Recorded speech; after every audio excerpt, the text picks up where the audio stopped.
sehingga kita dapat berkumpul kembali di majelis ini untuk melanjutkan kajian kita sebagaimana biasa.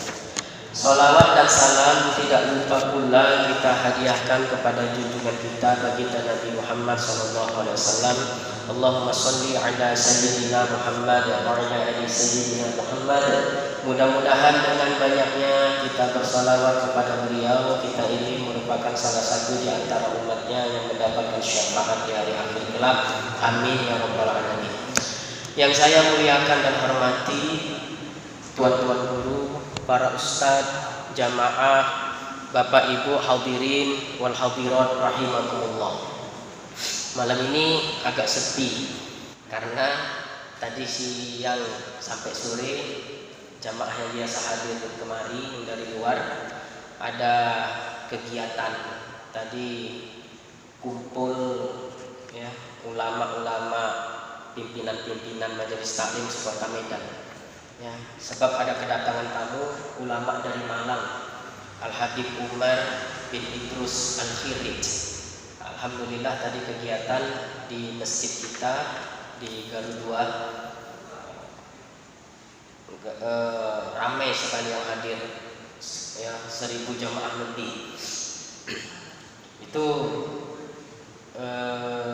kegiatan rutin hari Ahad, jadi mungkin mereka kecapean atau apa, jadi maklum kalau malam hari ini tidak bisa dapat hadir.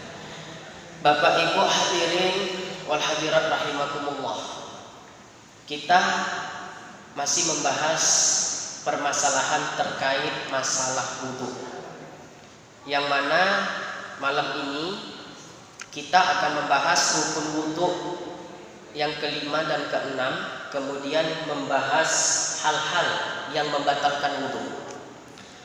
Dikatakan di dalam kitab ini, qala mu'allif rahimahullah wa nafa'ana bihi wa bi ulumihi fid dharain amin ya mujibas sa'ilin. Al-khamis, rukun wudu yang kelima. Jazakumullah khair.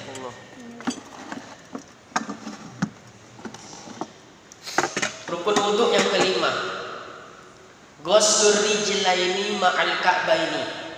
Sebagaimana yang kita ketahui, membasuh kaki sampai mata kaki. Tapi wajib dilewatkan sedikit, dilebihkan sedikit, lebih dari mata kaki. Nggak mungkin kita bisa membasuh kaki pas-pasan sampai mata kaki, itu mustahil. Kemungkinan malah bisa kurang. Kalau kurang khawatirnya nanti wudu kita tidak sah. Jadi ketika membasuh kaki sampai mata kaki, lebihkan sedikit, paling tidak sampai betis, hukumnya sunnah. Ya, membasuhnya sampai betis hukumnya sunnah. Nah, kebanyakan daripada kita ketika kita berwudu, waktu membasuh kaki, kalau wudunya di rumah pakai gayung, kadang mau datang malas kita dibasuh dua-dua sekaligus. Paham maksudnya? Ya, makruh hukumnya. Ya, datang malas kita, ini kaki kita dua sekaligus kita basuh gini. Malas itu. Ya, ciri orang malas itu kayak gitu lah itu. Ya, sunnahnya dahulukan yang kanan dari yang kiri. Nah inilah terbalik dia. Waktu mengusap telinga dibuatnya kanan dulu baru kiri. Waktu membasuh tangan sampai pergelangan tangan, kanan dulu baru kiri. Padahal dua tempat itu sebagaimana yang kita bahas kemarin tidak disunahkan mendahulukan kanan yang dari yang kiri. Ketika membasuh tangan sampai pergelangan tangan itu sunnah serentak dua-dua, bukan kanan dulu baru kiri. Dan ketika mengusap telinga itu serentak dua-dua, bukan kanan dulu 3 kali baru kiri 3 kali. Ini dibuatnya kanan dulu 3 kali, kiri 3 kali. Giliran membasuh kaki yang memang disunahkan kanan dulu dari yang kiri, dua-dua dibasuhnya. Kan aneh itu orang. Ya, nah, mungkin kita. Nah, inilah perlu kita belajar, mengaji, hadir di majelis-majelis semisal ini supaya kita mengerti ya tentang hukum ahkam ibadah yang kita lakukan. Ya, paham ya Bapak Ibu ya? Yang kebiasaannya kalau berwudu di rumah pakai gayung, biasa basuh kaki biasa 2 sekaligus. Jangan dibuat macam itu lagi, makruh. Ya, dahulukan yang kanan 3 kali, baru yang kiri 3 kali. Ya, kalau pakai keran, ya malah memang harus kanan dulu baru kiri, nggak mungkin dua-dua, kebanting aja. Ya, ini aneh kita kadang. Yang disunahkan begini lain dikerjakan, yang tidak dianjurkan malah dikerjakan. Itu tadi contoh hal kecil sepele. Ya. Telinga sunah dua serentak. Nah, ini kanan dulu 3 kali, kiri 3 kali. Giliran kaki yang memang disunahkan kanan 3 kali terlebih dahulu baru kiri, dua-dua di sana. Aneh itu kan? Jangan dibuat lagi. Memang dia tidak sampai wudhu itu tidak sah, tetap sah wudhunya, tapi berkurang pahalanya. Ya, entah mungkin pernah saya sampaikan di sini. Ya, kalau memang pernah mengingatkan kembali, kadang saya heran melihat orang-orang secara umum dalam urusan dunia ingin yang paling sempurna. Ya kan? Kerja pengen gaji yang paling besar, dagang ingin untung yang paling besar. Itu kan perkara dunia, nggak salah. Jadi orang lain itu nggak salah. Nanti kita jelaskan ya. Jadi dalam urusan dunia dia selalu ingin yang paling sempurna. Kenapa dalam urusan akhirat tidak mengamalkan yang paling sempurna? Jangan bercakap aja, wah dunia akhirat harus seimbang. Membongkar itu. Buktinya urusan dunia pengen yang sempurna. Kalau wudhu, contoh satu masalah aja. Kalau wudhu yang penting wudhu lah. Tidak mau cari yang paling sempurna. Kemarin ya, mungkin di sini saya jelaskan, mengusap kepala kan gitu kan. Udah kita praktekkan di sini kan, dari amalin. Nah, berarti kita pengen amal yang paling sempurna. Asal itu bagus. Jadi jangan cuma ngomong dunia akhirat harus seimbang, buktikan. Ya, buktikan. Berarti sudah saya jelaskan kemarin pada minggu lalu. Ya. Lakukan ibadah itu secara sempurna. Alah, sunnah aja kok. Kau ketika mengusap kepala kok gini aja. Kan sah kan? Sah, kita bilang sah. Tapi kan yang sempurna gini. Alah, sunnah aja kok. Gimana mau setara dunia dan akhirat? Tapi kalau urusan dunia biasa dapat untung 300.000 sehari, kurang 50 aja udah komplain. Ya Rob, aku udah sholat duha, aku udah sedekah, kok kurang rezeki aku hari ini. Urusan dunia, jangan kayak begitu maksud kita. Ya, dah baik, kembali ke masalah tadi. Jadi sederhana saja. Ya, nggak rumit dan tidak ada yang dirugikan kan gitu. Apa payahnya basuh kanan dulu 3 kali, baru kemudian kiri 3 kali? Gimana sih sulitnya? Yang ada malas. Ya, malas. Udah baik. Itu nggak perlu panjang-panjang kita jelaskan. Nah, poin kedua, ketika kita membasuh kaki, cek dulu kuku. Kalau di bawah kuku kita hitam, ada kotoran, tidak dibersihkan terlebih dahulu, wudhunya nggak sah. Sama seperti membasuh tangan kemarin, wajib menghilangkan kotoran-kotoran yang ada di bawah kuku. Jadi kuku hitam sebelum dibasuh bersihkan dulu, ya, dibersihkan dulu. Supaya apa? Agar air itu masuk ke sela-sela kuku. Ini termasuk bawah kuku ini yang bisa dijangkau air, itu termasuk tempat yang wajib dibasuh ketika wudhu. Hatta kaki pun begitu. Ya, bawah kaki dicek. Kalau ada kotoran hitam, bersihkan terlebih dahulu baru basuh kakinya. Kalau tidak, wudhunya tidak sah. Bahkan seandainya terjadi, kita udah sholat nih, udah selesai sholat tanpa sengaja, hitam betul kuku. Ya, sholatnya wajib diulang. Kenapa? Wudhunya tidak sah. Berarti sholatnya tidak sah. Udahlah, Allah Maha Pemaaf. Kalau kayak gitu, ngapain ngaji? Semua Allah Maha Pemaaf, Allah Maha Pemaaf, nggak boleh kayak begitu. Ya, baik. Kemudian rukun wudu yang terakhir as-sadisu at-tartibu ala hazihil kaifiyah. Harus berurut ya. Ya, tartib itu namanya berurut. Nggak boleh membasuh tangan dulu baru wajah. Tidak boleh membasuh kaki dulu baru wajah. Berurut, itu namanya tartib. Cuma jangan heran ya, nanti kalau kita naik haji atau umroh di Mekah sana ketemu ada orang yang wudhunya dari kaki dulu, amburadul, tidak tertib. Jangan kita salahkan, itu mazhab Hanafi. Ya, biasa orang-orang India, Pakistan, ya, dan tetangga-tetangganya itu mazhab Hanafi. Jadi mereka kadang wudhu kaki dulu dibasuh, baru wajah. Kita kan lain pula orang nih kan gitu kan. Kita wudhu tertib berurut, ini kaki pula dibasuh, mengada-ngada. Jangan cepat-cepat dibilang aliran sesat nih, kata gitu ya. Kita aja kurang belajar, ya, kita kurang belajar, kurang referensi. Nah, tapi kita jangan buat itu.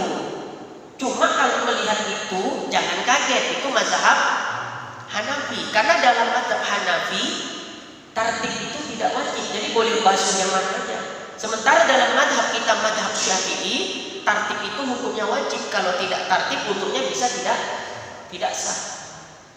Ya, jangan suka-suka hati. Lantas saya sampaikan kayak gini, besok supaya terlihat keren. Kau tengok nih wudhu kaki dulu, ya, baru wajah, baru tangan. Kok lain wudhu kau nih? Ngaji kau makannya katanya. Itu mazhab Hanafi. Ya sah saja kita buat seperti itu. Cuma di Medan, mana guru yang ngajar mazhab Hanafi? Gak boleh namakan pendapat ulama mazhab suka-suka hati kita. Ya, walaupun ada pendapat mazhab Maliki, pendapat mazhab Hanafi, pendapat mazhab Syafi'i, pendapat mazhab Hambali, yang kadang-kadang mereka berbeda pendapat di dalam suatu hukum. Tapi bukan berarti kita ngamalkan pendapat yang enak menurut kita. Giliran wudhu ikut cara mazhab Syafi'i. Ya, rupanya datang perempuan tamu cantik pula, disalaminya. Wah, ya, kamu udah wudhu tadi? Udahlah. Kenapa engkau salam itu perempuan yang bukan muhrimmu? Oh, dalam hal ini aku ikut mazhab Maliki. Ya, kalau mazhab Maliki bersentuhan dengan perempuan selagi nggak punya syahwat, nggak batal. Kepengen kamu salaman sama dia itu udah syahwat. Mana mungkin nggak ada kepengenan, cantik pula ya. Mazhab Maliki lagu dia ya, tak di sana modus ya, nggak boleh begitu, paham ya? Jadi di dalam beragama itu kita punya koridor. Anak kuliah aja punya jurusan kan, ya, pertanian ada yang begini jurusan masing-masing kan gitu, ya. Dan ketika kita memilih satu jurusan, nggak bisa kita komentar tentang jurusan yang lain karena bukan bidang kita. Ini dalam urusan dunia ini, ya, urusan dunia. Rusak enggak kalau kita mengomentari yang kita bukan ahlinya? Ya, ada orang sepeda motornya kendaraannya rusak. Menurut pendapatku nih, businya, ya, padahal bukan businya yang rusak, dibongkarlah wasi busnya. Tidak hidup juga bisa. Oh, kau bongkar ini yang terakhir rusak semua.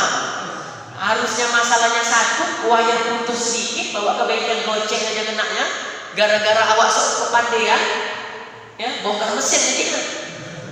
Ya, ini maksudnya mencontohkan dalam urusan duniawi aja, kita nggak bisa mencampuri sesuatu yang bukan menjadi urusan keahlian kita. Bisa rusak. Lebih-lebih dalam urusan agama. Serahkan semua itu kepada ulama. Karena Nabi sudah mengatakan al-ulama warasatul anbiya. Ulama itu pewaris Nabi, ya, pewaris Nabi. Kalau kita tak mau lagi ikut pendapat ulama, guru, siapa lagi yang mau kita ikut? Awak mau jadi ulama, bisa rupanya baca kitab ini. Gitulah. Jadi ketika saya menyampaikan, yang mana nih Ustaz nih? Yang katanya batal, yang katanya enggak. Maksud saya menyampaikan ragam pendapat supaya kita jadi orang yang tidak gampang menyalahkan orang lain. Bukan kita nggak konsekuen dengan satu pendapat. Katanya batal. Ya, satu pendapat batal. Bilang aja batal, kenapa? Kalau saya nggak mau, kenapa? Kan gitu. Ya, artinya gini ya, kita harus berpikir itu harus pas dia. Jangan komentar yang bukan keahlian kita. Kalau ketemu masalah agama, jangan mengandai-andai sendiri. Agak-agaknya, menurut saya, tanya kepada ahlinya. Siapa ahli agama? Ulama. Dalam urusan dunia tadi saya contohkan, kita sakit kemana? Berobat kan, ke dokter kan. Berarti kita tanya ahli kesehatan, betul? Ya, dalam urusan pertanian, ya kita nggak mungkin nanya saya nggak tahu. Ya, tanya kepada ahlinya. Kadang saya heran ya, wabil khusus orang di media sosial, semua dikomentarinya. Macam dia yang pandai. Cerita nanti masalah kesehatan, macam dialah pakar kesehatan. Nanti kalau lagi riuh masalah politik, wah macam dia politikus handal. Riuh masalah perpajakan, macam dia yang ahli ekonomi. Hatta urusan agama pun dikomentarinya. Ini bukan orang pintar, orang bahlul ini. Ya, jangan jadi manusia bahlul, jahil. Jangan berkomentar yang bukan bidang kita. Apalagi dalam urusan agama. Ya. Kalau apa yang saya sampaikan ini nggak sepaham, selagi ada dalilnya dan ada rujukannya silakan. Tapi kalau dia tak sepahamnya pakai akal logika sendiri, mikir. Paham ya maksudnya? Saya nggak sependapat dengan yang disampaikan Ustaz itu Latif. Ya, menurut saya. Ya, kalau memang punya pendapat sendiri gantian biar duduk ke sini, gantian ngajar, saya muridnya. Artinya saya menegaskan di sini supaya kita berpikir lurus. Jangan semuanya diserobot, yang bukan ahli kita, yang bukan bidang kita pun mau dikomentari. Jangan gitu jadi orang. Ya, cerita agama lagi, hukum.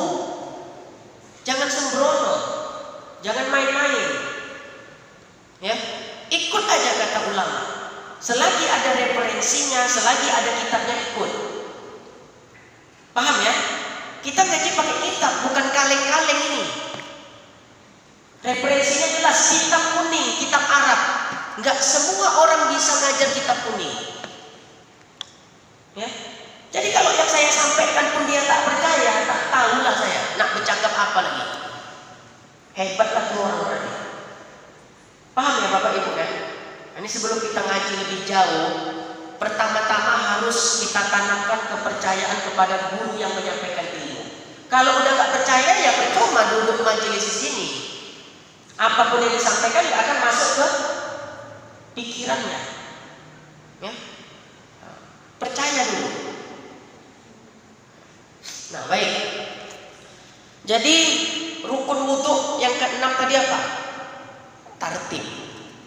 Ya, tapi nanti kalau kita ada rezeki kita haji umroh di Mekah ada orang wudhunya basuh kaki terlebih dahulu, jangan awak kaget gitu ya. Itu mazhab Hanafi, mazhab lain. Ya, mazhab Syafi'i wajib tartib. Kita di sini boleh nggak ngamalin itu Ustaz? Ngamalin mazhab Hanafi nggak boleh. Berarti Ustaz anti mazhab? Ya, bukan gitu. Di mana di Medan, di Selambung yang ngajar fikih mazhab Hanafi? Cari keliling Medan, ada nggak guru ngajar fikih Hanafi? Nggak ada. Rata-rata fikih Syafi'i. Kalau ada gurunya nggak apa-apa. Silakan bermazhab Hanafi, bermazhab Maliki, bermazhab Hambali. Kalau ada gurunya. Ini kalau nggak ada gurunya, baca-baca buku sendiri atau apa, itu bahaya. Ya. Jadi ikut koridornya aja supaya selamat. Baik Bapak Ibu hadirin wal hadirat rahimakumullah. Selesai rukun wudu. Sekarang kita masuk hal yang membatalkan wudu. Nah, ini penting nih. Dikatakan wa yanqudul wudu'u al-khariju minal qubuli awid duburi ala makanah. Ya, hal-hal yang membatalkan wudu al-khariju minal qubul awid dubur ala makanah. Segala sesuatu yang keluar dari dua jalan. minas sabilain, dua jalan, jalan depan, jalan belakang. Kalau saya sebut jalan depan paham, saya sebut jalan belakang paham, ya. Itu adab di dalam majelis itu perlu, ya. Jangan sembrono, ya, mengucapkan kalimat-kalimat yang seperti itu. Ini ceramah maulid, yang diceritain cerita pulgar kayak gitu, macam nggak ada bahan. Itulah nggak ada bahan itu, nggak punya adab, ya. Kok marah-marah pula saya malam ini, ya? Nah, kecapean mungkin bawaan badan, nggak ada adab. Jadi perhatikan adab-adab di dalam majelis, ya. Yang pulgar kalau bisa dihaluskan bahasanya. Paham itu ya? Jadi kalau saya sebut jalan depan maksudnya paham, ya. Kalau saya sebut jalan belakang paham ya. Nah itu menghaluskan bahasa. Kalau nggak paham juga tanya nanti kawan saya, apa maksud jalan depan? Jalan depan ini, jalan belakang itu. Masya Allah, tabarakallah. Jelas dua ke kamar mandi. Dua-duanya ke masjid yang jelasnya. Ya itu tadi, kita adab di dalam bermajelis itu perlu. Apalagi kalau yang dengar bukan orang dewasa semua, kan gitu kan? Ada anak-anak, ya, anak-anak nggak paham nggak apa-apa, kan gitu kan? Haluskan bahasa, lembutkan bahasa. Nabi kalau mengajar para sahabat itu macam tuh, ya, menggunakan istilah, tidak to the point. Baik, jadi yang membatalkan wudhu pertama, keluar segala sesuatu dari jalan depan, jalan belakang. Semua yang keluar dari jalan depan atau jalan belakang itu membatalkan wudhu, kecuali kalau yang keluar, ya, daripada jalan depan maniyun. Mafhum ya? Kalau yang keluar dari jalan depan maniyun itu tidak batal wudhunya. Ya, keluar maniyun itu tidak batal, tapi mewajibkan mandi wajib, lebih besar hukumnya ya. Nah, yang jadi soal ini problem tentang orang yang lanjut usia, ya, terkena penyakit kencing menetes, klepnya bocor, ya. Jadi air kencingnya ya, baul itulah air yang dari jalan depan tadi, ya, pakai istilah aja kita menghaluskan bahasa, ya. Baulnya menetes terus karena udah lepas klepnya, ya. Biasa orang uzur yang sudah tua itu seperti itu. Ada yang penyakitnya bukan itu, ya, penyakitnya senantiasa buang angin terus menerus, tak henti-hentinya. Tapi yang paling banyak menimpa orang yang sudah lanjut usia, yaitu baul yang senantiasa menetes. Paham ya, baul yang senantiasa menetes terus. Batal nggak wudhunya? Keluar baul tadi batal kan? Karena rumusnya tadi apa? Keluar segala sesuatu dari jalan depan, baik berbentuk cairan atau berbentuk padat atau bahkan udara hampa, ya, batal wudhu. Yang jadi soal, gimana kalau orang udah uzur dan tua, udah lanjut usia, terkena penyakit, ya, apa tadi, baul yang senantiasa menetes terus menerus. Ini perlu kita perhatikan cara wudhunya gini. Orang yang punya penyakit itu tadi tetap wajib sholat, wajib lah. Gimana mau sholat Ustaz netes terus? Itu jadi problem dia kan? Gimana Ustaz mau wudhu netes terus? Bukankah keluar itu batal wudhu? Orang yang seperti ini termasuk uzur, ya. Jadi orang yang mengalami penyakit seperti ini, dia boleh berwudu bila waktu sholat telah masuk, ya. Dia boleh berwudu ketika sudah masuk waktu sholat, azan, Allahu Akbar, Allahu Akbar, masuk waktu sholat, baru dia boleh berwudu. Kalau dia berwudunya sebelum masuk waktu sholat, wudunya tidak sah. Jelas ya? Itu yang pertama poinnya. Wudunya tidak sah kalau dia berwudunya sebelum masuk waktu sholat. Jadi tunggu masuk waktu sholat baru dia berwudu. Yang kedua, sebelum dia berwudu, dia bersihkan dulu jalan depannya. Ya, dibasuh dengan air. Setelah itu dikasih semisal pembalut. Kalau sekarang udah ada pampers orang dewasa, pakaikan dia itu. Ya, udah. Jadi sebelum wudu dicuci dulu jalan depannya, dibersihkan dengan air semampunya lah. Kalau bocor terus macam keran gimana? Kan gitu kan? Mana tahu kan gitu kan? Ya udah, sedapatnya aja. Cuci, ya walaupun keluar lagi pakai itu pampers. Kemudian dia boleh berwudu tadi setelah masuk waktu sholat.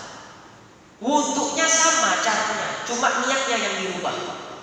Cara wudunya sama, niatnya yang dirubah. Kalau kita niatnya nawaitu wudu'a li raf'il hadasi, kan gitu? Diganti niatnya, nawaitul wudu'a listibahatis sholat. Catat, ini mulangkah nih. Ya, mana tahu kita nanti ngalamin atau ada sanak saudara kita ngalamin, nggak sholat kau, gimana aku nak sholat? Nah, ya udah dol klepku katanya. Terus dia keluar, setetes, kan batal sholat kita kalau keluar itu kan gitu. Akhirnya dia nggak sholat karena tidak paham caranya. Dia tetap wajib sholat, wajib. Itu termasuk uzur. Hanya saja cara dia toharoh agak berbeda sedikit daripada orang secara umum. Ya, syaratnya tadi apa? Dia boleh berwudu kalau waktu sholat sudah masuk. Kalau dia berwudunya sebelum masuk waktu sholat, wudunya tidak sah. Khusus orang yang mengalami ini. Kedua, sebelum dia berwudu, dia bersihkan dulu jalan depannya, dibasuh dengan air, baru pakai semisal pampers orang dewasa itu misalnya. Nah, baru dia berwudu. Wudunya sama, Ustaz. Caranya dengan wudu kita biasa sama. Cuma yang berbeda niat. Ya, niat aja yang beda. Kalau niatnya kita biasa nawaitul wudu'a li raf'il hadas. Niatnya diganti. Li raf'il hadasi diganti jadi nawaitul wudu'a listibahatis shalah. Fardhu lillahi ta'ala. Nawaitul wudu'a listibahatis shalah. Fardhu lillahi ta'ala. Untuk saya jelaskan detail. Nanti kalau 3 bulan lagi ada yang kena begitu, yang hadir nanya, nggak saya jawab itu. Orang nggak dijelaskan, berulang-ulang saya jelaskan bahkan. Ya. Jadi niatnya apa tadi? Nawaitul wudu'a listibahatis shalah. Fardhu lillahi ta'ala. Sengaja aku niat wudu listibahatis shalah, untuk membolehkan aku sholat. Kalau li raf'il hadasi artinya mengangkat hadas. Sementara dia terus mengeluarkan cairan tadi kan, karena udah klepnya dol, lepas. Jadi hadas apa yang mau diangkat? Gak bisa hadas terangkat. Makanya diganti di raf'il hadasi, diganti listibahatis shalah. Paham ya? Kemudian orang yang mengalami seperti itu, kekuatan wudunya hanya cukup untuk 1 kali sholat fardu. Orang yang mengalami penyakit semisal tadi, dawamul hadas istilah fikihnya, orang yang senantiasa berhadas, kekuatan wudunya hanya cukup untuk 1 kali sholat fardu. Semisalnya maghrib, dia nak sholat maghrib, praktekkan cara toharohnya tadi. Tunggu azan, Allahu Akbar, Allahu Akbar, Allahu Akbar, Allahu Akbar. Baru dia berwudu. Tapi sebelum wudu bersihkan dulu, ya, jalan depannya dibasuh dengan air, baru pakai apa tadi? Semisal pampers, baru dia berwudu. Udah, dia selesai wudu dengan cara yang kita maksud tadi, niatnya diganti li raf'il hadasi, diganti jadi listibahatis shalah. Sholat maghrib lah dia, Allahu Akbar. Selesai sholat maghrib, ya, masuklah waktu isya. Dia ingin sholat isya, maka dia wajib mengulangi wudhunya dengan cara yang sama, dengan ketentuan yang sama. Berbeda dengan kita. Kalau kita sholat maghrib, wudhu kita belum batal, masuk isya, boleh nggak kita langsung sholat isya tanpa wudhu lagi? Boleh, karena wudhunya belum batal, kan gitu. Nah, ketentuan ini berlaku bagi hakun sadin, orang yang sehat, orang yang sehat. Ya. Bahkan Imam Ghazali satu wudhu bisa untuk 5 kali sholat fardu dari subuh, sekali aja wudhu beliau, wudhu waktu subuh, gak batal-batal wudhunya. Kenapa? Beliau sedikit makan, sedikit minum, makanya bisa bertahan wudhu subuh sampai wudhu isya. Awak bahkan lagi dalam sholat pun batal sholatnya, ya kan? Nggak ada masalah selagi wudhunya belum batal, silakan. Nah, jadi ketentuannya itu, orang yang mengalami dawamul hadas tadi, baul yang terus menetes, kekuatan wudhunya hanya cukup untuk 1 kali sholat fardu. Setiap ingin sholat fardu, dia wajib berwudhu kembali dengan ketentuan atau cara yang sama. Paham ya? Ketentuan dan cara yang sama. Kalau sholat sunnah gimana Ustaz? Gak masalah. Ya. Kalau sholat sunnah sampai 1000 rakaat dengan 1 wudhu pun gak masalah. Contohnya gini lah, yang paling relevan. Bulan Ramadan ini, ya, masuklah azan isya, berwudhulah dia. Orang yang baunya menetes terus. Selesai wudhu, dia sholat sunnah qabliyah. Selesai sholat sunnah qabliyah isya, dia sholat fardu isya. Setelah selesai sholat fardu isya, dia sholat ba'diyah isya. Selesai sholat ba'diyah isya, disambung tarawih dengan witir 23 rakaat. Boleh dengan 1 wudhu. Yang penting sholat fardunya, sholat wajibnya 1 kali. Paham ya? Kalau sholat sunnahnya mau sampai 1000 kali kalau sanggup. Memangnya ada Ustaz ulama yang sholatnya 1000 rakaat? Imam Zainal Abidin, cicit ya, cicitnya Rasul sallallahu alaihi wasallam. Imam Ali Zainal Abidin sholat tahajudnya 1000 rakaat. Nah, kita nggak usah hitung dulu, 2 rakaat aja udah syukur. Ya, gaya malam ini bantai 1000 rakaat. Lah, nggak pernah bangun malam tahajud lah, agak dia enak sholat 1000 rakaat.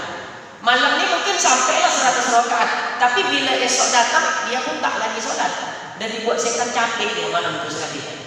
Makanya Nabi mengatakan amal sedikit tapi continue, amal sedikit tapi terus-terusan dilakukan, itu dicintai Allah Ta'ala daripada amal, lebih dicintai Allah daripada amal yang banyak tapi sekali doang.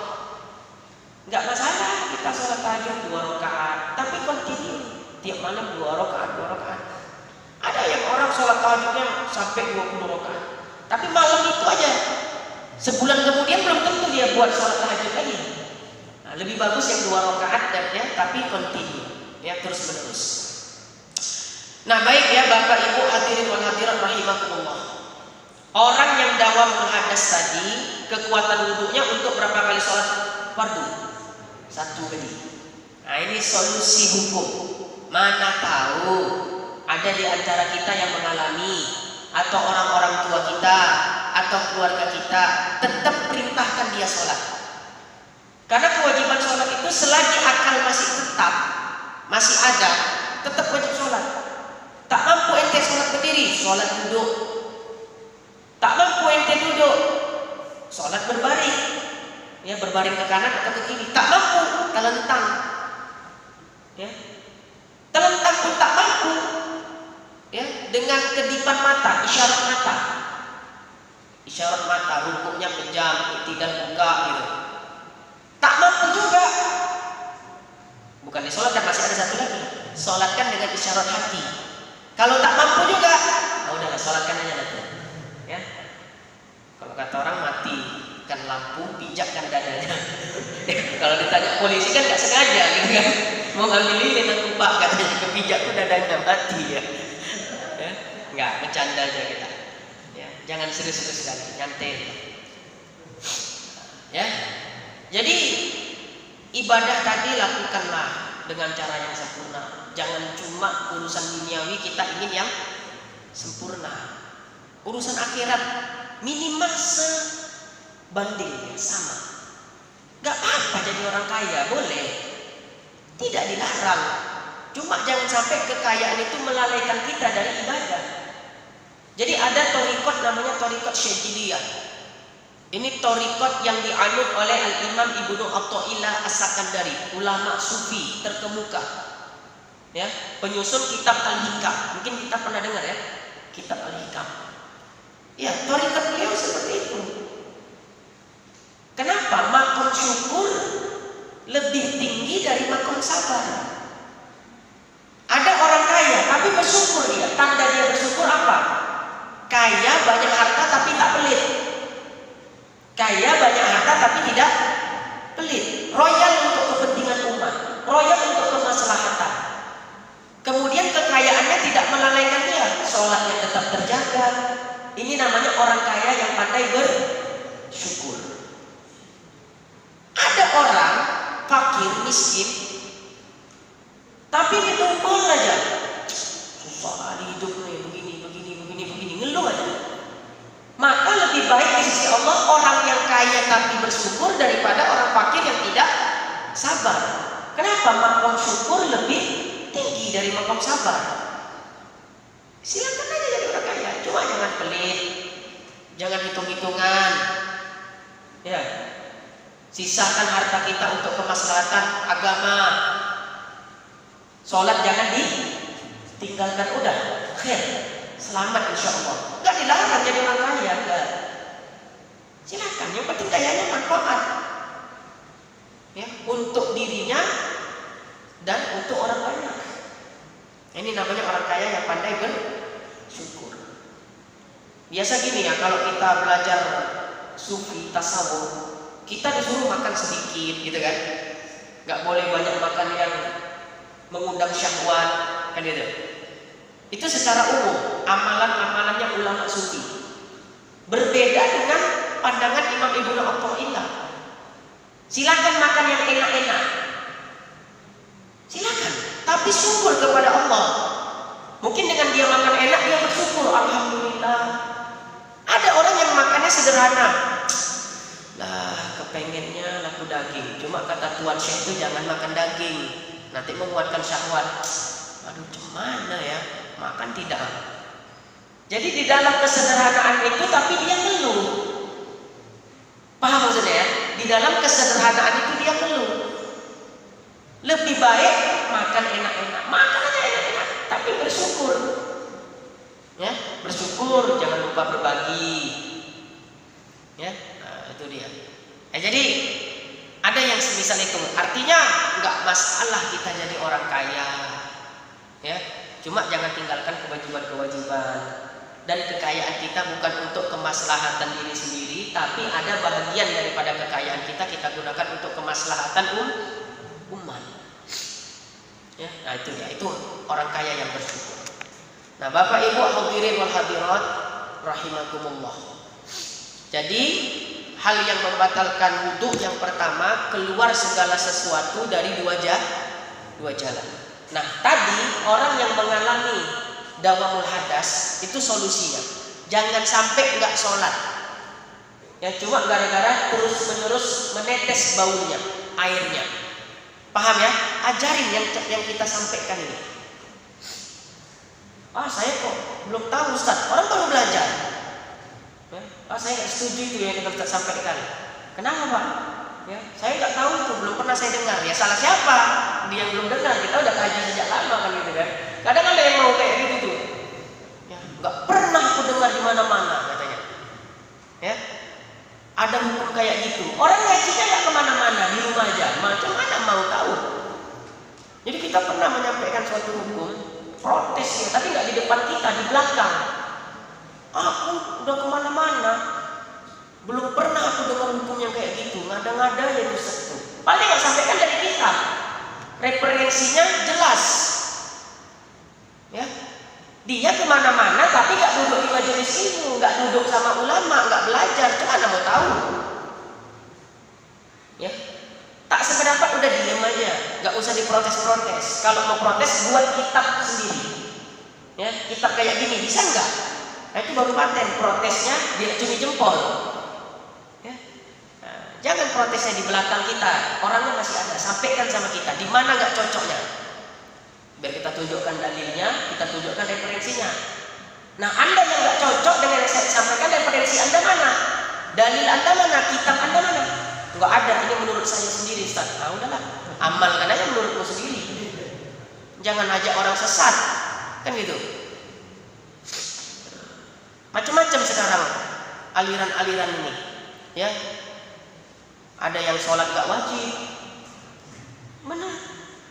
Saya kemarin di Marelan Pasar 2, saya jumpai guru mursyid yang mengatakan sholat gak wajib. Katanya apa? Makom kita udah beda katanya. Ya. Sholat bagi dia gak wajib, cukup zikir-zikir aja. Hati-hati lain sesat. Ya, eling ya, ajaran eling. Nanti disiksa di akhirat eling juga, eling nggak sholat. Ya. Pengikutnya banyak pula. Bayar zakatnya harus sama dia. Kalau nggak bayar zakat sama dia nggak sah zakatnya. Awaknya mobilnya 3, rumahnya macam istana. Cuman orang zakatnya sama dia semua muridnya. Awak pengen kayak gitu nanti aliran sesat juga gitu ya. Udahlah, apa yang ada lah, isqatut tadbir. Apa yang dibagi Allah, syukuri aja.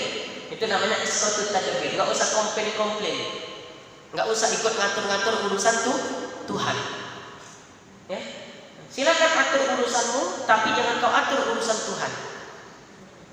Yang memberi rezeki siapa? Tuhan. Jadi kita kerja keras, kalau rezeki kita pun enggak menanjak, enggak bisa kita komplain. Itu kan urusan Tuhan, jangan dicampurin tangan urusan Allah Ta'ala gitu ya. Itu istilahnya isqatut tadbir.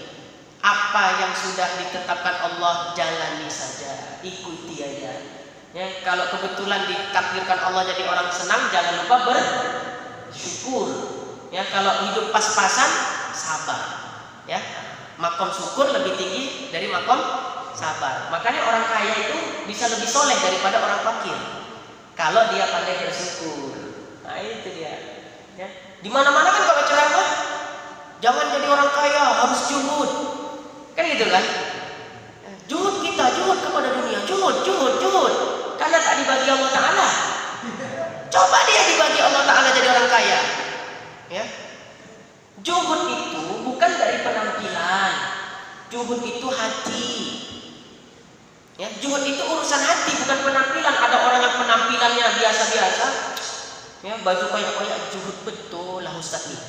Padahal dia pengen kali jadi orang kaya. Nah, itu bukan juhud. Ada orang yang banyak harta, tapi pandai bersyukur. Biasa aja, ada orang datang minta bantuan, tolong Pak. Nyah, dari sana begini nih, nyah. Itu juhud, orang kaya yang juhud. Jadi orang kaya bisa lebih juhud dari orang fakir. Jadi kadang saya agak kesel kalau ada orang cerita juhud. Ya. Tapi yang diceritakan harta orang. Ya, ada tetangga beli mobil baru, mobil yang kedua. Mobil pertama udah ada. Bodoh kali kok itu, katanya. Kenapa pula? Udah ada mobilnya satu cantik, boleh lagi dia mobil baru. Kan untuk apa? Dia cuma tinggal berdua aja sama istrinya. Apa pula agak urus harta orang? Ya, urusannya apa kau sendiri? Berdalil pula nggak juhud buat dia. Ya, maunya juhud lah dia. Ngapain dia beli harta mobil baru, bangun rumah lagi? Suka-suka dia kan, namanya dia orang banyak duit. Ya, bilang aja, nggak usah dalih-dalih juhud. Awak dengki gitu aja udah. Iri aja nih waktu beli mobil baru. Selesai perkara, nggak usah dalil juhud itu penyakit hati itu. Ya, nggak usah yang punya orang kita lihat, punya kita sendiri. Nggak usah yang punya orang kita komentari, biarlah dia. Ngapain yang nyuruh orang bersedekah? Ya, coba tuh nggak ada pengertiannya. Dia beli mobil baru, ini masjid lagi buat kaligrafi, disumbangkan kayak. Jangan nyuruh orang menyumbangkan hartanya, kamu yang nyumbang nih. Ustaz Latif, Pak Najir, aku yang membolong kaligrafi. selesai. Itu baru orang juhud. Ini dalilnya nggak juhud bapak tuh, nggak juhud. Cuma tahu aja dia isi hati orang. Ya, nggak boleh. Yang urusan hati itu jangan suka kita ikut campur. Penyakit kita juga salah satunya apa? Suka nuduh orang berbuat riya. Riya kali, mestinya dia nyumbang diumum-umumkan. Nuduh riya. Riya itu urusan apa? Hati. Mana ada yang tahu hati seseorang kecuali orang itu dan Allah Ta'ala. Pak Najir, ini ada orang nih ekonominya biasa aja ekonominya. Tiba-tiba dia menyumbangkan ke masjid itu besar nominalnya. Pak Najir, ini kan lagi pembangunan renovasi. Ini ada rezeki saya sedikit yang udah saya kumpul 30 juta. Ya, tapi syaratnya ada Pak Najir. Setiap sholat 5 waktu tolong umumkan sedekah saya. Ya, awak ini yang kotor hatinya. Ya, Bapak Ibu, tiap 5 waktu seminggu, selama seminggu Pak Najir 5 waktu umumkan. Awak yang kotor hatinya, ria kali, barulah 30 juta. Daripada kau 1000 aja pun gak ada nyumbang. Ini penyakit hati gak nih? Ya, kita perlu juga kadang ngaji akhlak, biar ngerti berakhlak, jadi manusia yang berakhlak. Banyak orang berilmu tapi gak punya akhlak. Jadi jadilah orang berilmu dan berakhlak. Gak usah diurus. Riak kali. Kita nggak tahu motivasi dia itu apa. Bisa jadi, ya, dilihatnya orang-orang kaya di sekitarnya tak peduli, kan itu. Orang kaya ini pantang dipancing. Maaf ya, secara umum ya, bukan semua. Ya, jadi maksud dia umumkan ini supaya orang-orang kaya terpancing. Alhamdulillah kita mendapatkan infak dari bapak pulang 30 juta untuk biaya renovasi. Orang kaya dengar tadi, tukang becak dia sedekah 3 juta. Oh, tak bisa nih. Besok gesek 50 juta kok ya. Ya, umumkan katanya. Kan gitu kan? Berhasil gak tuh? Berhasil. Tapi kita yang hatinya kotor udah nuduh yang macem-macem. Riak kali. Kalaupun riak, urusanmu apa? Kan gitu. Kalau dia memang riak, urusan kita apa? Orang-orang harta dia, amal-amal dia, ngapain amal orang kita urus? Jadi kita berpikir rasional. Ya. Orang pinter banyak tapi yang berakhlak sedikit. Suka kali ngurusin kehidupan orang. Ngurusin harta orang, ngurusin amalnya orang. Ya, ngurusin anak orang. Kau tengok tuh anak tuh. Ya, tahu nggak bu anak si Fulan tuh begini. Ya, tahu sih anak awak sendiri diurus. Sholat nggak dia? Jangan-jangan nanti di rumah baik budi di luar, ya, ketua geng motor. Kan bisa aja kan? Ya, tukang begali orang. Kamu kalau di rumah soleh kali. Intinya hidup kita di dunia ini sebentar, gak usah mencampurin yang bukan urusan kita.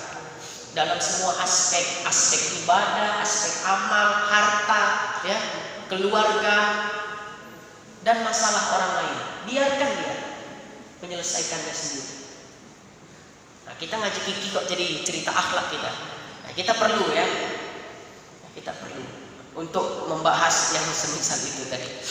Ya, silakan jadi orang kaya tapi bersyukur, ya, jangan kedekut. Udah jam berapa ini?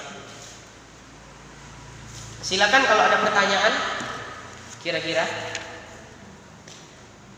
ada? Ya, silakan.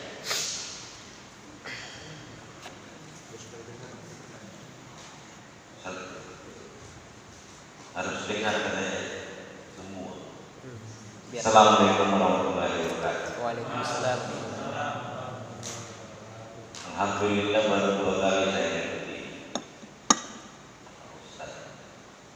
Tapi latar belakang yang saya tanya banyak. Saya dari kampung. Guru saya sekedar Ustaz. Pendidikan saya umum. ngambil wuduknya itu niat. Tapi kalau guru saya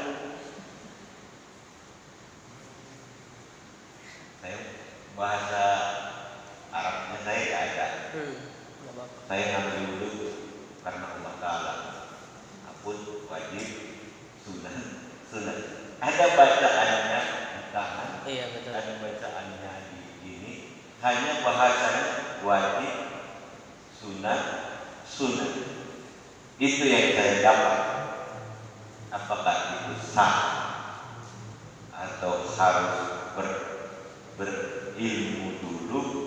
Itu apa adanya guru saya di kampung. Yang kedua, Pak Ustaz,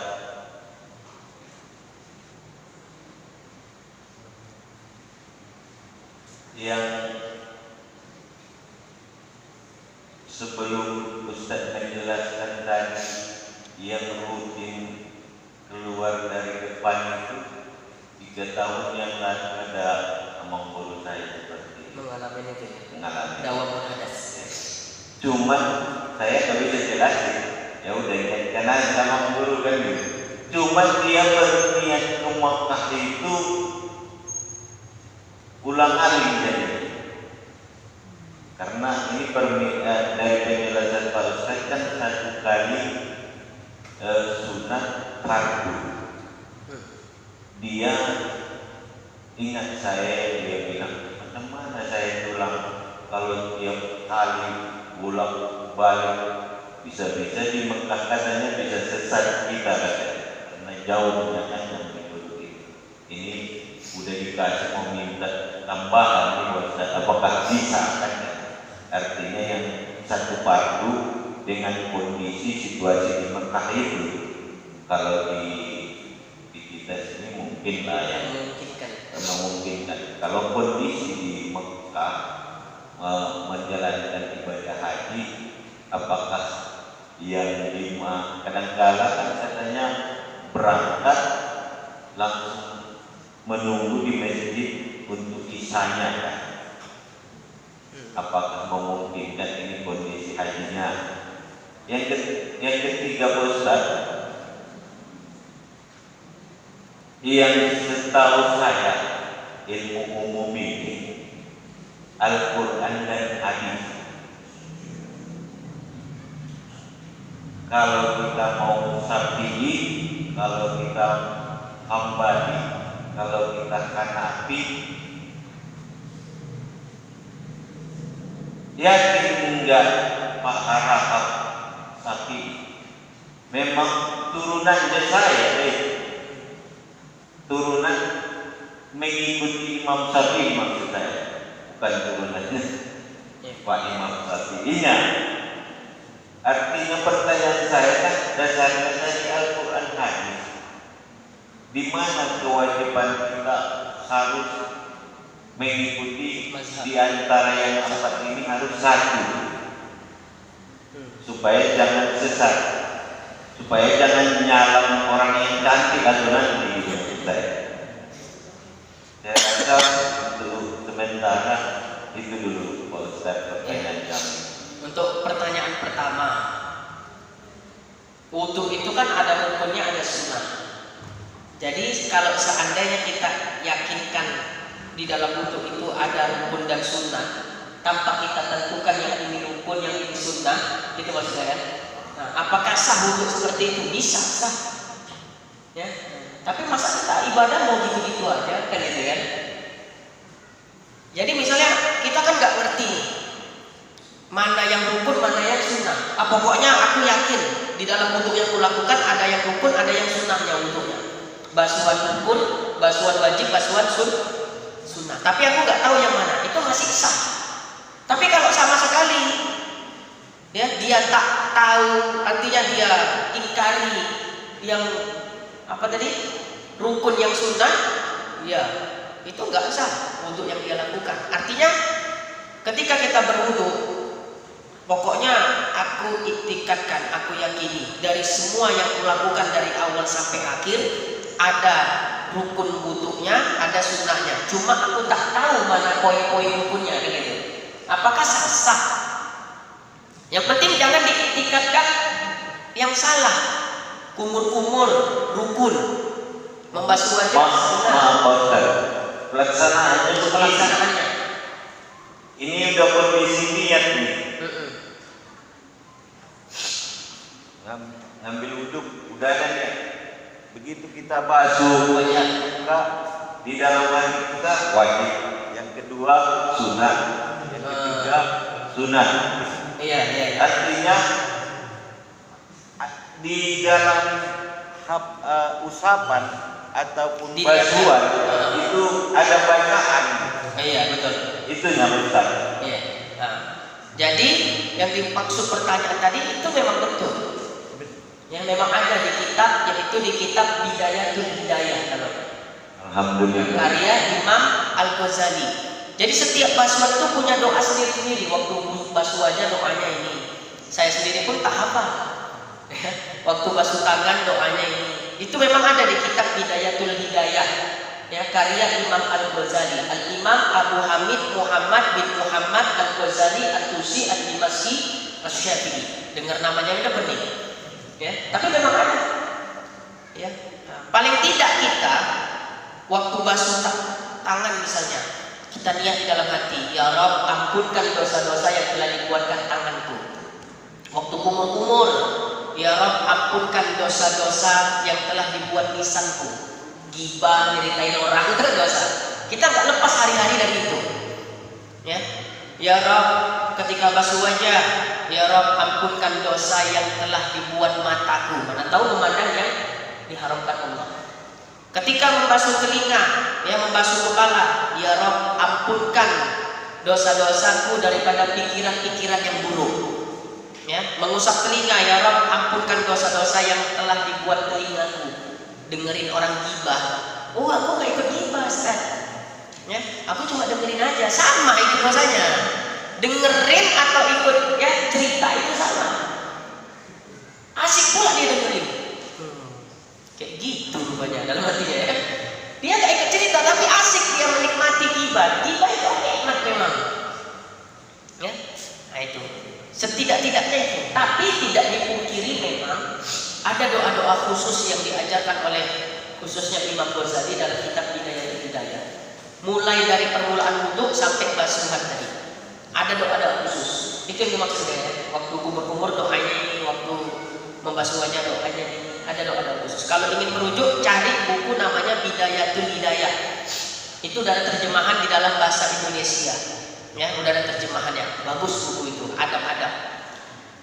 Pertanyaan kedua tadi lupa ya. Tentang apa nih?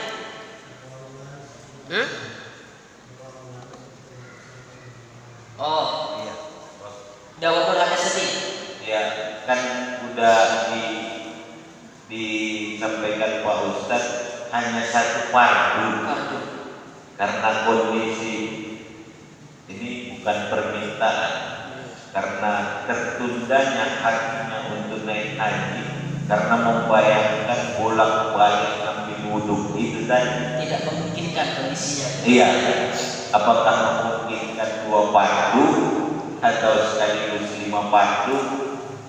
Apakah memang 1? Konsekuensi yang diberikan rukhsah atau dispensasi kalau bahasa kita yang diberikan syariat bagi orang yang dawamul hadas itu cuma 1 kali sholat fardu aja. Ya, nah itu memang nggak bisa diganggu-gugat. Bahkan sholat wajib nggak bisa diganggu-gugat. Ya, wajib. Nah, yang ketiga masalah pedoman kita adalah Al-Quran dan Sunnah atau hadis Nabi SAW. Apakah ada ketentuan untuk kita bermazhab? Bukan ketentuan lagi, perintah Tuhan, perintah Allah Ta'ala. Allah Ta'ala berfirman di dalam Al-Quran, fas'alu ahlal zikr in kuntum la ta'lamun.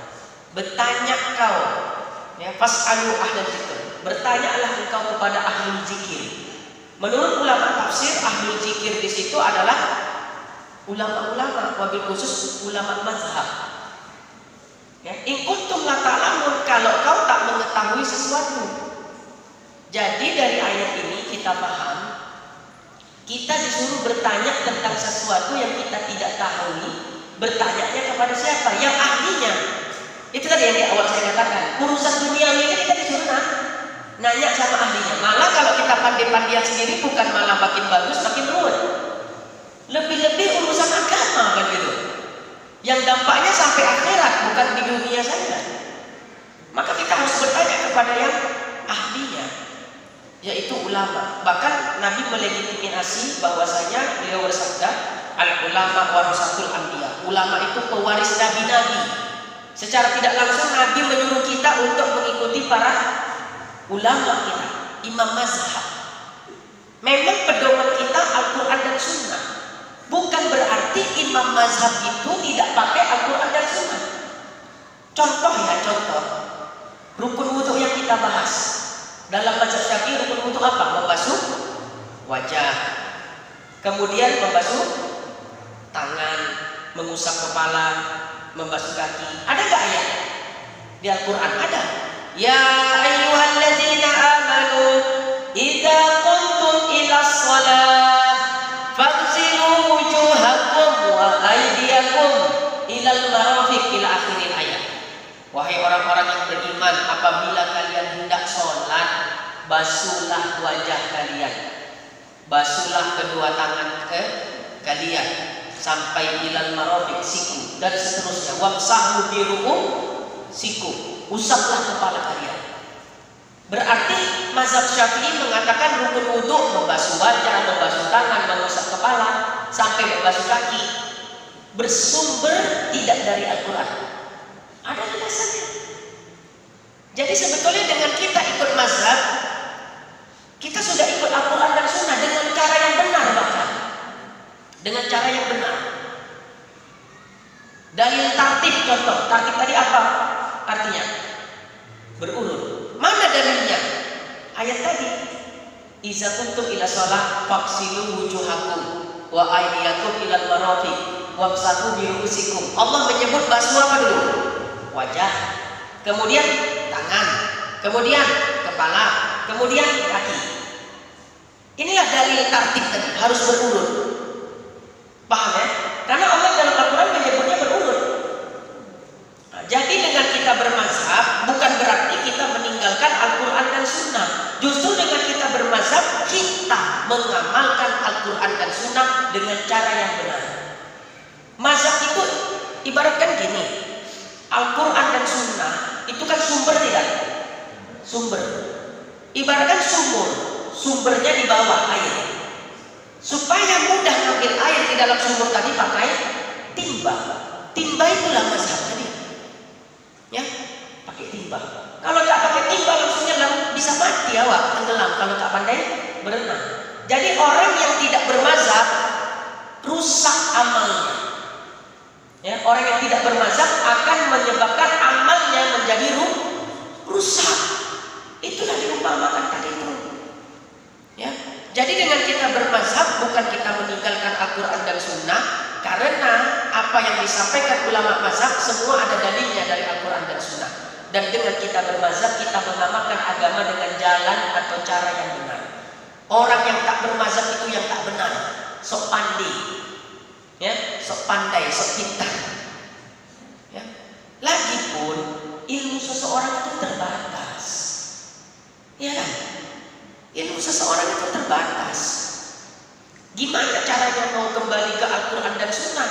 Baca kitab kuning aja tak ada ya. Sementara Al-Quran dan Sunnah berbahasa Arab. Nah, gitu dia. Udah, kalau mau selamat kata Nabi, ikut ulama. Al-ulama warasatul anbiya. Ikut mazhab. Ya, silakan mau mazhab apa saja. Mazhab Syafi'i silakan, mazhab Hanafi silakan. Cuma jangan dicampur aduk gitu. Itu yang nggak benar. Tafik namanya, itu nggak benar. Rusak nanti. Ya, mencampur aduk mazhab sama artinya kita nggak bermazhab. Nah, itu aja yang dapat saya sampaikan. Jadi kita mesti bermazhab. Ya, di sini di Indonesia kita mazhab Syafi'i. Karena guru-guru kita dari dulu yaitu bermazhab Syafi'i. Bukan tak boleh bermazhab Hanafi, Maliki tak boleh. Cuma guru yang ngajar mazhab lain nggak ada gitu. Ya, itu dia. Wallahu a'lam bissawab. Itu yang dapat saya sampaikan daripada 3 pertanyaan tadi. Ya, mudah-mudahan bisa difahami dan menambah perbedaan ilmu kita. Maaf Pak Ustaz, ini bukan niat saya mau berdebat, karena dari awal tadi ilmu saya umum. Ini kepribadi saya, bukan hanya niat saya mau berdebat. SD, SMP, SMA saya Al-Fatihah, kuliah saya Muhammadiyah. Maksud saya ilmu yang saya dapat itu tadi, yang dua-dua ini itu karena ilmu ya bersyukur Pak Ustaz ada bimbingan dari kitab kuningnya. Saya nggak tahu itu. Pokoknya dapat saya di Muhammadiyah yang begini nggak boleh. Didapat saya di SMA dulu Al-Wasriyah, di sini nggak boleh. Ini boleh. Jadi artinya kadangkala saya memang dari, kalau pada prinsipnya, kalau dari Portigi saya nggak malu kamu saya Portigi kan di Tapsel sana. Umumnya orang berpendapat punya itu. Tapi kalau ditanya dia apa yang mana ilmunya itu atau sapinya itu, Allah wakil nggak ngerti saya. Itu maksud saya. Di Muhammadiyah perkuliahan saya memang basicnya Muhammadiyah. Enggak pakai mazhab. Iya, otomatis sampai. Kalau di Al-Wasriyah otomatis tapi artinya kalau dasarnya Pak Ustadz tadi tanyalah terhadap ulama yang dimaksud. Saya menimba ilmunya di Muhammadiyah, kuliahnya saya menimba ilmunya waktu SMA di Al-Wasriyah, sama-sama dapat gitu. Jadi apakah ini nanti secara umumnya saya salah?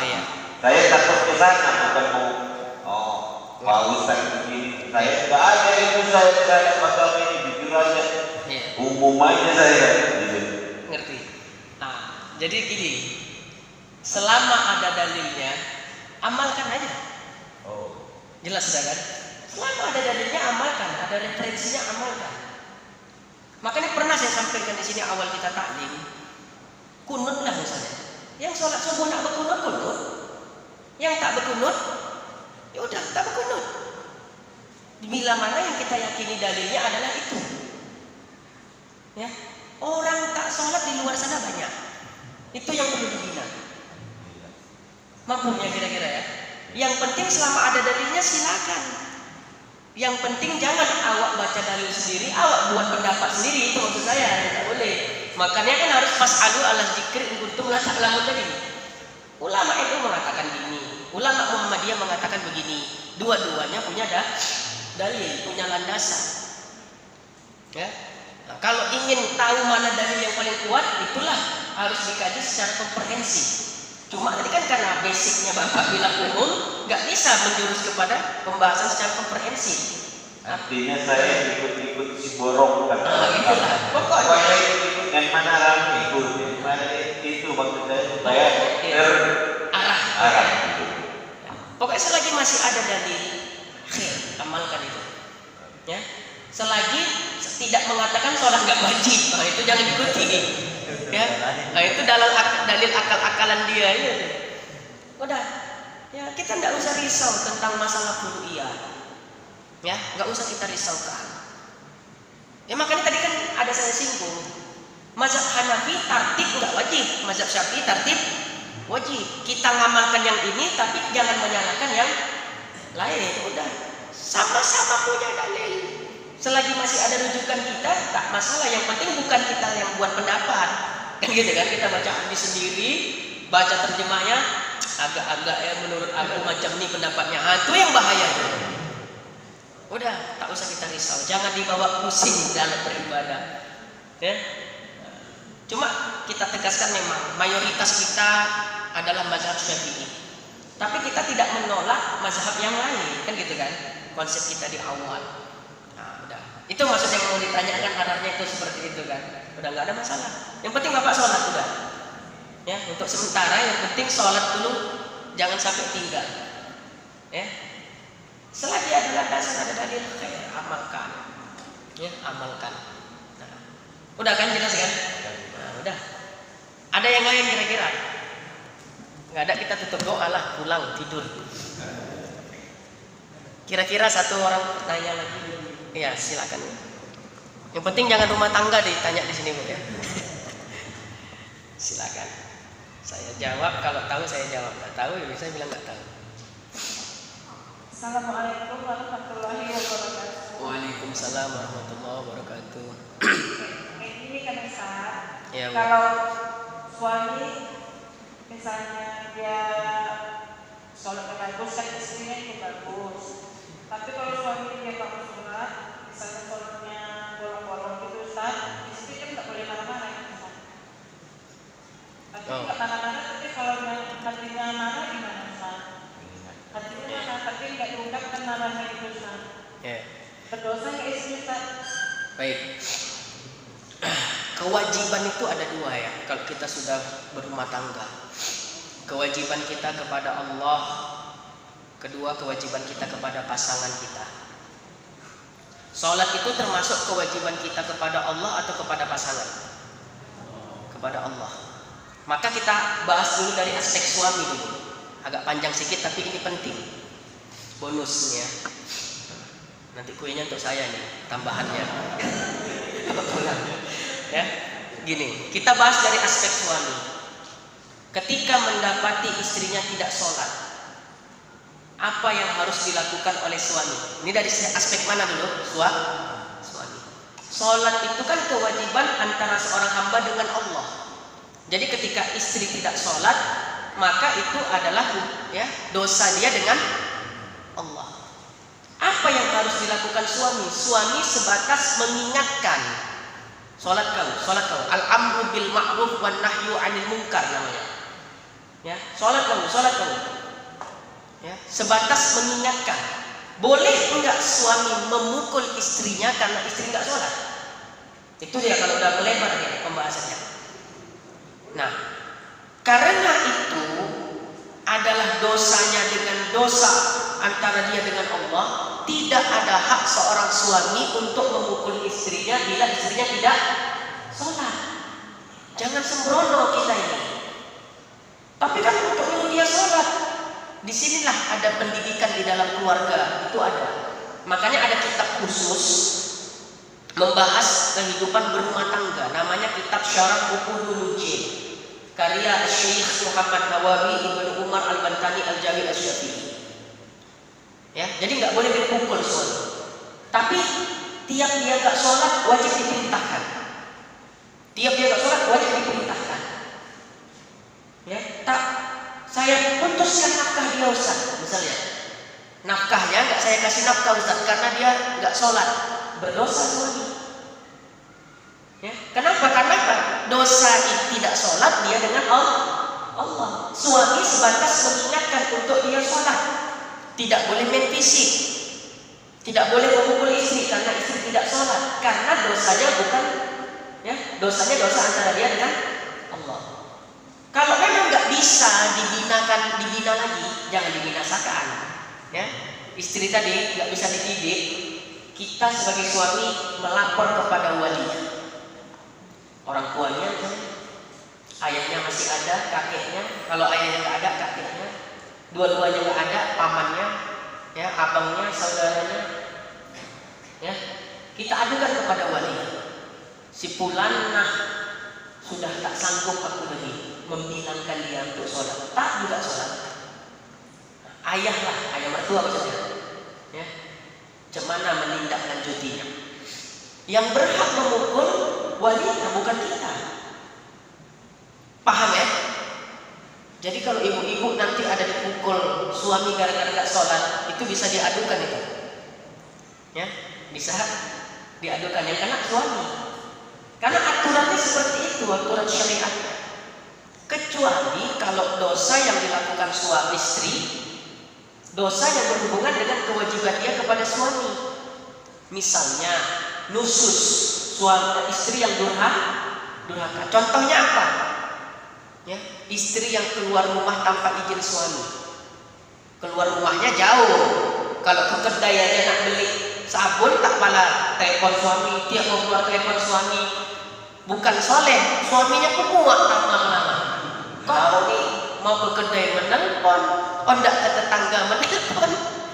Mungkin bagus maksudnya. Cuma kalau yang seperti itu, ya biasanya ya suami izin aja gitu kan, nggak usah meminta izin, pasti suami sudah ridho. Tapi kalau perjalanannya jauh, sejauh 2 marhalah, jarak yang dibolehkan jamak qasar tanpa izin suami, maka istri dikatakan nusus, durhaka kepada suami. Nah, karena dosanya berhubungan dengan dosa istri dengan suami, suami punya hak untuk memukul. Tapi nggak langsung main fisik ya. Kalau istri nusus durhaka, ya istri nusus durhaka tidak langsung main fisik. Ada aturannya di dalam syariat. Tahap pertama apa? Nasihati dulu. Udah dinasehati nggak mau berubah, tetap durhaka kepada suami, ya. Maka yang kedua adalah al-hajr. Bukan al-hajr itu maksudnya pisah ranjang. Ya, pisah ranjang, satu rumah cuma tidurnya nggak sama. Kalau udah tidurnya satu di rumah orang tuanya, pisah rumah namanya, bukan pisah ranjang. Cuma kadang laki-laki yang nggak tahan, baru semalam pisah ranjang dia boleh minta baikan, ya, something lah dia maksudnya, gitu ya. Itu yang kedua. Dinasehati pisah ranjang juga enggak berubah, putuskan nafkahnya. Karena istri yang nusus tidak wajib suami menafkahinya. Putus uang belanjanya. Berdosa enggak suami? Enggak, karena dia nusus, durhaka kepada suami. Nah, disitulah beratnya wanita nih, putus uang belanja, kan gitu kan? Nah itu sudah diputus nafkahnya, tak berubah juga, barulah kita boleh melakukan tindakan fisik. Tapi mukulnya bukan pipi, bukan muka, bam, pecah bibirnya. Nah itu berdosa suami, ya, berdosa suami. Pukul anggota tubuh yang tidak fatal sifatnya kalau dipukul, kaki. Bahkan ulama mengatakan pukul tangannya, gitu ya. Nah ini kan nggak melukai fisik, ya. Pakai alat boleh nggak Ustaz? Kalau memang bisa itu mendidik boleh. Pakai apa namanya? Rotan yang segini.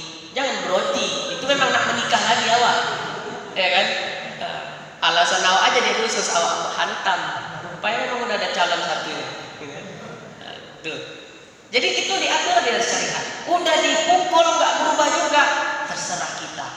Nak dibalikkan ke rumah orang tuanya kan? Nak dilanjutkan kan? Ya, cuma orang yang sabar, wali-wali Allah Ta'ala itu diangkat jadi wali kebanyakan karena sabar atas akhlak istrinya. Istri cerewet. Istri Umar bin Khattab tuh bukan tanggung, itu ganas sekali. Umar bin Khattab begitu garangnya. Siapa yang ditakuti setan kalau bukan Umar bin Khattab? Ya, setan kalau ketemu Umar bin Khattab dia nyari gang lain. Ini gang nih. Begitu nampak Umar bin Khattab di sini, setan tuh di sana. Umar katanya gitu ya, pergi dia cari gang lain, nggak berani berpapasan dengan Sayyidina Umar. Tapi di rumah, iyo dek, iyolah. Di dalam kitab itu dikisahkan ada seorang sahabat Nabi yang istrinya cerewet, judesnya, na'udzubillah min dzalik. Akhirnya dia stres, nggak tahan tekanan tadi. Wah, aku ke rumah Sayyidina Umar nih. Aku nak curhat, nak minta solusi. Apa yang harus kulakukan atas istriku yang cerewet nih? Bikin aja ke rumah Sayyidina Umar. Sampai di depan pintu Sayyidina Umar nak mengetuk pintu, didengarnya rupanya bininya Sayyidina Umar lebih galak dari bini dia. Hatta dia berpikir, lah aku nak kemari ini nak curhat kepada Sayyidina Umar atas garangnya biniku, bini dia pun lebih garang katanya. Tak jadi. Didengarinya, diomelin Sayyidina Umar, dia pun dengerin. Sayyidina Umar nggak ngelawan, nggak ngebantah, dia aja. Padahal siapa yang nggak tahu Sayyidina Umar garangnya gimana kan gitu kan? Hatta dia pun pergi, meninggalkan rumah Sayyidina Umar. Kemudian Sayyidina Umar buka pintu, nampaklah, oh ini kayaknya orang ini baru dari rumah saya. Mungkin karena saya dari omelin istri, dia segan nak manggil saya kan itu. Fulan, ta'al, sini. Datanglah dia. Ya, kau tadi dari rumah saya kan? Kata Sayyidina Umar, iya Amirul Mukminin. Oh, dengar kau aku direpeti biniku. Dengar. Aku pun datang kemari sebetulnya itu juga masalahku. Ya, nak bercurhatlah sama engkau nih. Cuma aku lihat, aku dengar bini kau pun lebih garang.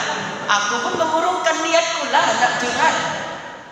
Dinasihati Sayyidina Umar, gini, ya, bini kita tuh cerewet, udah sabar aja kita.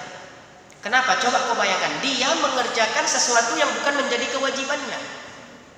Masak untuk kita, untuk suami, itu bukan kewajiban istri. Jadi kalau suami istri tak pandai masak, jangan nuntut suami, karena itu bukan kewajiban dia. Panggil pembantu. Yang memasak bukan kewajiban istri. Ya, dia memasak untuk kita makan, masakan yang enak, padahal bukan kewajiban dia. Pakaian kotor kita dicucikan dia, padahal bukan kewajiban dia. Anak kita menangis di bolonya, padahal bukan kewajiban istri. Ya, kebutuhan kita dipenuhinya, bukan kewajiban istri. Ah, udahlah, anggap aja repetan-repetan dia, upah dia tuh, ya, daripada mengerjakan yang bukan kewajibannya. Kata Sayyidina Umar seperti itu. Nah, akhirnya sahabat tadi pun gak jadi komplain. Oh gitu ya Amirul Mukminin. Nah, udahlah balik aku. Ya, tenang hatiku sekarang. Tadi aku udah panas sekali, nggak tahu lah mau putus asa mau. Ya, putus asa saya dengan ya akhlak istri saya yang cerewet, judesnya, naudzubillah menjadi. Akhirnya pulang udah selesai masalah. Nah, jadi itu dari aspek suami. Ya, dari aspek istri, kalau suami nggak sholat, gimana? Tetap kita ingatkan, bang, sholatlah bang. Ya, sebatas amar ma'ruf nahi mungkar. Nabi bersabda, siapa seorang istri yang bersabar atas akhlak buruk suaminya, maka dia akan mendapatkan pahala sebagaimana pahala yang Allah berikan kepada Asia. Asia itu siapa? Istri Fir'aun. Ya, bukan tanggung, sabar aja kuncinya. Seorang istri yang bersabar atas akhlak buruk suami, insya Allah kalau tiap waktu kita doakan, sebejagul apapun laki itu insya Allah, walau 5 tahun, 10 tahun kemudian dia baru dapat hidayah. Cuma kebanyakan kita nggak sabar, ya, baru 2 bulan buat onar, 3 bulan dah gugat cerai, kan gitu kan, nggak sabar. Nah, artinya ya sebagai seorang istri mendapati suami tidak sholat, tetap diingatkan, ya, tapi dengan cara yang baik, ya, dengan cara yang baik. Nah, kalau ngamuk-ngamuk, Ustaz, gimana caranya? Ya, suami harus sabar lah, ya, dengan repetan istri. Nah, itu ada di hal-hal yang semisal itu di dalam kitab Syarah Uqudul Zin. Jadi tetap ya, seorang istri kalau suaminya tidak sholat, tetap diingatkan, sholat bang. Sebatas melepaskan kewajiban al-amru bil ma'ruf wa nahyu anil munkar. Sudah diingatkan, dia tidak menjalankan, ya, udah putus kewajibannya. Tapi jangan sekali doang mengingatkan. Ya, karena kita harus punya prinsip gini. Kita sering menasehati orang, penutup nih, kalimat bijak nih, ya. Kita sering menasehati orang, udah capek kita nasihatinya. Ya, udahlah terserah dia lah Ustaz mau buat apa, udah capek kali aku nasihati dia. Nak jadi anggota ya, nak jadi murid Dajjal terserah dia. Nak masuk neraka terserah dia. Saya udah lelah untuk menasehati dia. Saya udah lelah untuk mengajak dia untuk berbuat baik. Ya, nah ini kalah dengan setan. Setan aja nggak pernah lelah menjerumuskan kita ke dalam neraka. Kita jangan pernah lelah ngajak orang untuk masuk ke dalam surga. Nasihati terus. Mungkin hari ini dia nggak ikut, ya. Mungkin besok nggak ikut. Bisa jadi 10 tahun kemudian baru dapat hidayah suami tadi, akhirnya jadi suami yang soleh. Ya, mudah-mudahan ya pasangan kita yang belum menjalankan ibadah dengan maksimal, kita doakan aja tiap malam. Mudah-mudahan berkah majelis ini, ya, doa kita diijabah oleh Allah Subhanahu wa taala, ya, dijadikan pasangan kita pasangan yang memang ya bisa dijadikan panutan, ya, untuk kita menuju surganya Allah Subhanahu wa taala, baik istri ataupun suami. Amin ya rabbal alamin. Sabar aja lah kuncinya, ya. Jangan cepat-cepat mengambil tindakan-tindakan untuk pisah dan lain sebagainya, ya. Wallahu a'lam bishawab. Mungkin ini saja yang dapat saya sampaikan, agak lewat waktunya, itu bonus, ya. Nah, tapi saya minta kuenya bawa pulang nih. Ya, zaman sekarang ada yang gratis ya. Saya bercanda aja. Kita akhiri dengan doa. Bismillahirrahmanirrahim. Alhamdulillahirabbil alamin. Hamdan yuafi ni'amahu wa yukafi'u mazidah. Ya Rabbana lakal hamdu kama yanbaghi li jalalika wajhikal karimi wa azimi sultanik. Allahumma shalli wa sallim wa barik ala sayyidina Muhammadin wa ala alihi washabihi ajma'in. Allahumma ighfir lana dzunubana wa liwalidina warhamhuma kama rabbawna shighara. Rabbana zidna ilma warzuqna fahma wa amalan shaliha. Rabbana atina fid dunya hasanah wa fil akhirati hasanah wa qina adzabannar. Wa sallallahu wasallam alaihi walhamdulillahi rabbil alamin. Taqabbalallahu minkum. Ya kirim. Assalamualaikum warahmatullahi wabarakatuh. Mudah-mudahan ya kita ketemu lagi di bulan yang akan datang ya insyaallah.